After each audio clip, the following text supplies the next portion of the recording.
What's going on, Giants fans? Welcome to the Week 16 offensive line report. Missed a few weeks. I was like deathly sick for a couple weeks, and then I took a week off because I was just like, I'm done.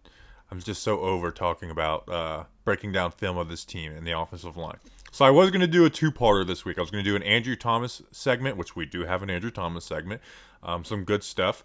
It's going to be the only segment this week, going through his pass blocking. And there was a QB hit, and I'm going to break that down. Why, like, man, that's even the bad play wasn't actually that bad because of protection calls.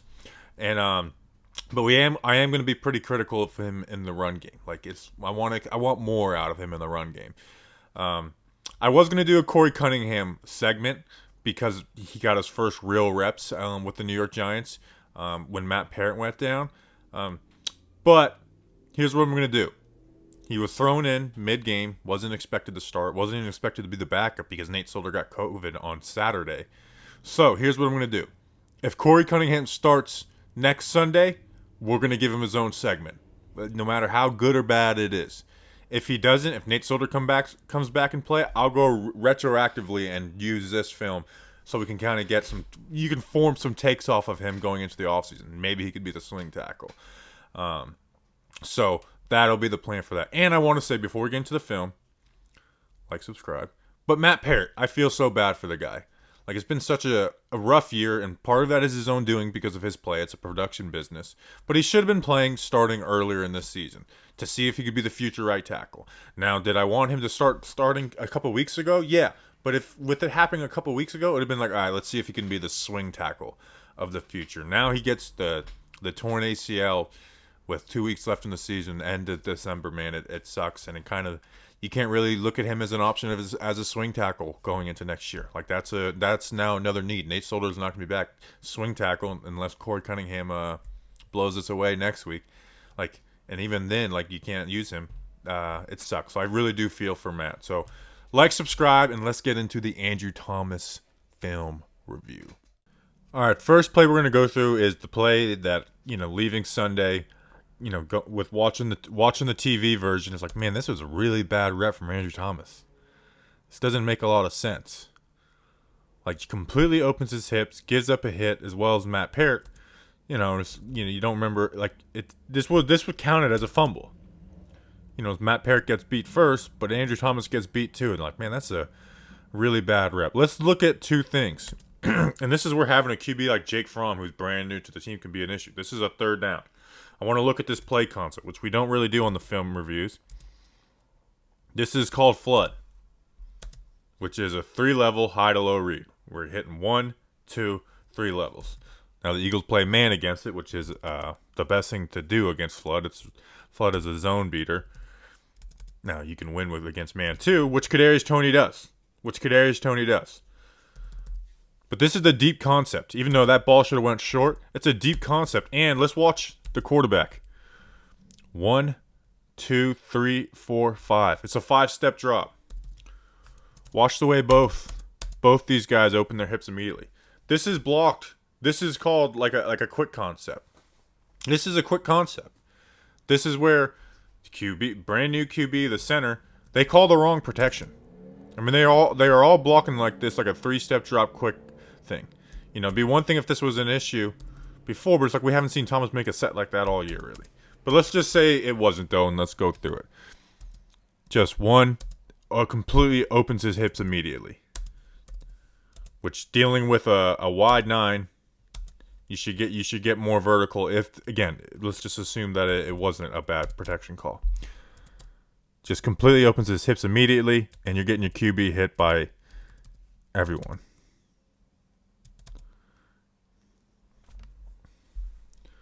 But let's go through the other pass reps, man. And again, I thought this was going to be a game where I didn't love what I saw out of Thomas, and we will talk about that in the run. There were some things I didn't like. But in the pass game, man, this was a really good game. Man, he's just such a more confident player. He started 2020 bad, and then did some basic stuff to, kind of figure out, like, okay, I can rely on my athleticism and my strength at this NFL level as well. And then this year, he's just such a more confident player. Something we talked about. But this is a beautiful rep. We got our set 1, 2, 3. He has to open. He opens up his hips a little early in that third step. Now the punch is still wide with him. That's something that should be worked on in the off season. But he's gotten so much better at his timing with it. Inside counter. Right foot down. I'm here. Up. You're trying to go back out. I'm here there too, man. I'm here too. Or sorry, I'm there too.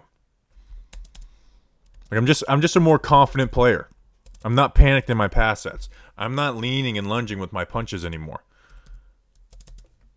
My feet are staying wide for the most part. Just a more confident player. Here's something. So if you guys have been watching the O-line reports from 2020, you're going to remember this. You see this double punch? Bam, bam. You see that? Mark Colombo tried to teach him that before he fixed his feet. And it had him all backwards and he wasn't confident and it made him a worse player. But now that he's a more confident player, you can start doing stuff like this. And I guarantee you this was scouted versus the Eagles. It's like they're going to try and do that hand swipe. See? Punch, pull, and now you got your hands on him. And this isn't even a great rep, but it's using his hands better like that. 1, 2. See, and he opens his hips on the third one. We don't want that. So, again, this isn't the craziest rep, but it's using his hands better, being more confident with his hands. Next rep, same thing, except for a better set this time.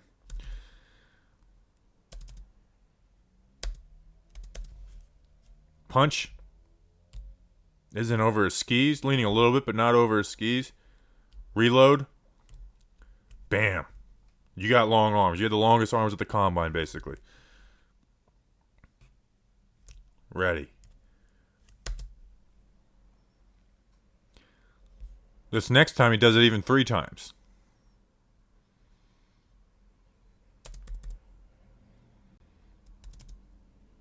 Good set.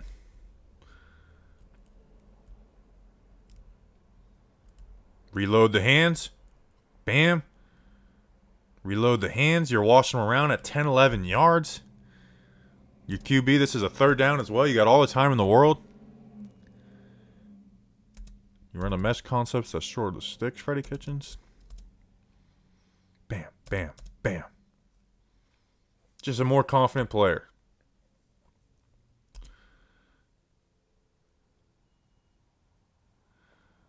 Here. Barnett and all those guys are throwing everything they can at him. Good set. Good punch. Inside counter spin. Bring that foot down. He leans. Put those hands on him and dump him.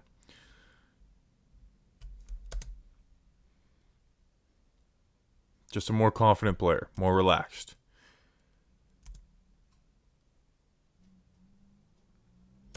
Set him down. Take his momentum with him.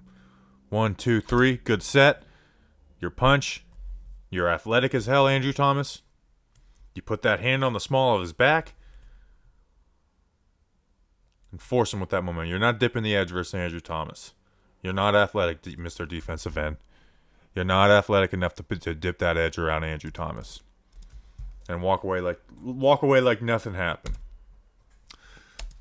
Now let's talk about the run, because haven't done an O-line report in a couple weeks, like I said. I do think there's some things that, like, he doesn't look as good of a run blocker as last year, and I think part of that is who he's playing next to, and not playing next to Matt Segura and Wes Martin instead of Shane Lemieux, who's a good run blocker. But he's better in some technique, whereas like he's not going to fall on his face a little as much. Like last year, there was reps. He had highlight reps in the run game, where this year he doesn't seem to have those highlight reps. But also last year, there'd be like 1-2 plays a game where he was leaning and he would end up on his face. This year, that doesn't happen. But I just wish there'd be a little more aggressiveness. And now we're going to go through these run-out block plays. So first rep. This is the big whiff. This was his worst rep of the game, obviously. Gets totally beat inside. Tackles Saquon Barkley. So he has this inside move planned out. He's lined up as a wide 7. Good first 2 steps. First 3 steps. 1, 2, 3. And he's just not able to redirect. Like, he's got that inside move going. I get that. You have to redirect, and your running back has to read the play off of you. but he's just not ready for it.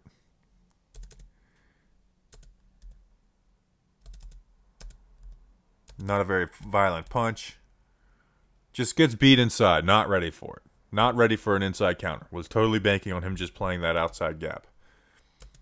Now he corrected it later in the game. We have essentially the same exact thing. Now it's a stunt instead of the total inside move, but you kind of get the same idea of it. Like you got the same exact spacing. So 1, 2, 3, good wide, sturdy feet.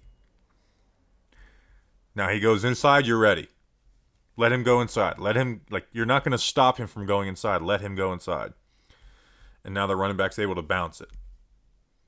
When they run stunts versus the run game, that's when you're able to bounce it. And it's crazy that Saquon's getting caught by this stuff now, by the way, which is a shame. But kind of figures it out. On here, you got a combo block. They're going to pull Will Hernandez. Oh, no. Did I put the wrong rep? Oh, run. Nope, sorry. This isn't that play. Here's a run-out play where it's good, not great. Or it's not. Actually, I don't even want to say it's good. It's not horrible, but it's not. It's not a win of a rep. So same thing. 1, 2, 3. Hands are a little wide, but he's able to deal with that. So this is where you're making contact. Right here. He moves him. Good job. At this point right here, this is a good block even though he's got the hands outside. But what he needs to do is torque him. Torque him outside because you want that ball going inside. Get your hips around. Either get your hips around or torque him outside. And he doesn't. He's able to be shed inside. And again, it isn't making the tackle, but gets damn close to it. So good start to the rep, bad finish on it. And then here, him and Shane Lemieux used to do these combo blocks to hell. They would end up have guys back here, and they'd wash linebackers. And what's frustrating is this is. I want to see him on this. Maybe don't get us so much in shit. Just freaking move this guy. Wash up this linebacker right here. That's your responsibility. Will Hernandez is pulling and picking up 49. The fullback's picking up the safety. But no one's comes off. It's a bad double team. Someone's got to come off the 57 here. Peel off of it. And again, Skura's to blame on this as well, too. But it's just if Thomas is a little more of a bully on this, you don't even have to deal about peeling off because you're washing this son of a gun right into this player. And you have what is a good run, ends up being a better run. Here's just something I want to point out. This guy's athletic, man. Let him pull more. He's the best puller on the team. Or that's healthy at least. Shane Lemieux's probably a better puller in general. And also let him pull to the right. Now, there was 2 times in this game where I think there's been maybe 10 times in the last 2 years where they pulled on the right. 2 times were in this game. One ended up being a pass on a 3rd and long, so it didn't really matter. And the other one, Wes Martin, got blown up. But let him pull to the right as a kick-out blocker. Let these dudes down block and let him kick this out. Or let him be the lead blocker. Let here, have these guys comboing back here and let Thomas, pull around and be the lead blocker versus 49. So this play isn't anything special, but it's pretty good. You get out on the edge versus a corner. Good punch, obviously. Got to bully that. And Saquon, man, this might have been a better play if he bounced. So a good week about Andrew Thomas, and like we said, that first pass rep with the QB hit. This one, I absolve them of blame. How about that? All right, hope you guys enjoyed. Look forward to the Corey Cunningham segment again, whether we use this film or next week's film. Hopefully it's next week's film. I kind of want to see Corey Cunningham more than Nate Solder in general anyway. So I think he was taken in the 4th round, started 4 games for the Cardinals. So We'll see. Don't get your hopes up. But appreciate you guys. Like, subscribe, all that good stuff. Starting some draft content. If you want to check out Tyler Linderbaum video on the Talking Football channel, go to our community tab and you'll see it there. So appreciate you guys. Let's go Big Blue.